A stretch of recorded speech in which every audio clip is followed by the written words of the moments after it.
আমি হাইব্রিড আওয়ামী লীগ না, আমি ছাত্রলীগ ইউনিভার্সিটি থেকে আমাদের প্রধানমন্ত্রী শেখ হাসিনা উনি যে উন্নয়নের অগ্রযাত্রা রেখেছে সেই অগ্রযাত্রায় নিজেকে সামিল করবার জন্যই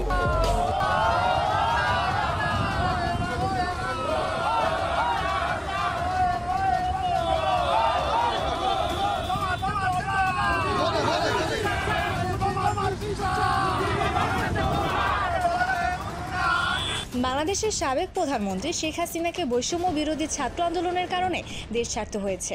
তবে এবার তাকে দেশে ফিরে আনার জন্য মাঠে নেমেছেন ছাত্রলীগ এবং জাতীয় পার্টির বিভিন্ন পর্যায়ের নেতাকর্মীরা। এসব নেতাকর্মীদের সাথে জোটবদ্ধ হয়ে শেখ হাসিনাকে দেশে ফিরিয়ে আনতে সক্রিয় হয়ে উঠেছেন নায়ক রুবেলও। তিনি গণমাধ্যমে জানায়, আমরা কোনো হাইব্রিড আওয়ামী লীগ না, যে কোনো দল ক্ষমতায় আসলে আমরা তাদের পক্ষ নিয়ে নিব। আমি হাইব্রিড আওয়ামী লীগ না, আমি ছাত্রলীগ ইউনিভার্সিটি থেকে আমাদের প্রধানমন্ত্রী শেখ হাসিনা খুব শীঘ্রই শেখ হাসিনাকে দেশে ফিরিয়ে আনবো। এসব অযোগ্য উপদেষ্টাদের দিয়ে আর দেশ চালানো সম্ভব হবে না।